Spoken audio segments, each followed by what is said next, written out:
Hello, ഈ കറങ്ങിക്കൊണ്ടിരിക്കുന്ന സാധനം കണ്ടാൽ തിരിയൂലേ? നമ്മൾ എന്തിനാ വന്നേ? യെസ്, നമ്മൾ ഷവായി എന്ന ഡേറ്റ് വന്നതാണേ. ഇവിടെ ഷവായി മാത്രമല്ല കേട്ടോ, നല്ല വെറൈറ്റീസ് ഓഫ് അൽഫാമും അതുപോലെ തന്നെ ഷവർമയും ഒക്കെ ഉണ്ട് കേട്ടോ ഇവിടെ. എനിക്കിവിടെ ഏറ്റവും ഇൻട്രസ്റ്റിംഗ് ആയി തോന്നിയ കാര്യമായിട്ട് ഇത് നല്ല ഫ്ലേവറോട് കൂടിയിട്ടുള്ള വെള്ളവും അതുപോലെ തന്നെ അൺലിമിറ്റഡ് ആയിട്ട് ഉപയോഗിക്കേണ്ടിയിട്ട് നമുക്ക് കെച്ചപ്പും മയോണീസും ഒക്കെ മുന്നിൽ വെച്ചിട്ടുണ്ട് കേട്ടോ. നമ്മൾ സംസാരിക്കുമ്പോഴത്തേക്ക് ഷവർമ കൈ കിട്ടിയിട്ടുണ്ട്. നമ്മളെ ചെക്കൻ തിന്നുന്ന കണ്ടാ തിരിയൂലേ, ഷവർമ അടിപൊളിയേനും. അത് തിന്ന് തീരുമ്പോഴത്തേക്ക് നമ്മൾ അൽഫാം എത്തി കേട്ടോ. അൽഫാം എത്തിയ പിന്നെ കെച്ചപ്പെല്ലാം ഓരോന്നായിട്ട് ഇട്ട് തുടങ്ങി ഒരു പിടി അങ്ങ് പിടിച്ച്, അതും നല്ല രസമുണ്ടായിനെ. അത് തിന്ന് തീരുമ്പോഴത്തേക്ക് അതാ നമ്മുടെ ഷവായി വന്ന്.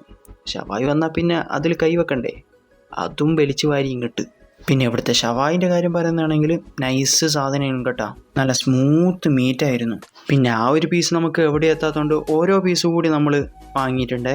ഇവിടുത്തെ ഷവായിക്ക് അത്യാവശ്യം നല്ല ഒരു ഫാൻ ബേസ് തന്നെ ഉണ്ട് കേട്ടോ. കാരണം ഇവിടുത്തെ ചിക്കൻ പീസിൻ്റെ ക്വാണ്ടിറ്റി ആയാലും ക്വാളിറ്റി ആയാലും നമുക്ക് നല്ല വർത്താണ്. അവസാനം അവിടുന്ന് ഓരോ ജ്യൂസും കൂടി അടിച്ചിട്ടാട്ടാക്കിയത്. അപ്പോൾ ഇതിൻ്റെ ലൊക്കേഷൻ വരുന്നത് ചിരക്കര സുസുക്കി നെക്സ ഷോറൂമിൻ്റെ നേരെ മുന്നിലാണ് ഈ ഷോപ്പ് വരുന്നത്, ഹോട്ട് ബോക്സ്.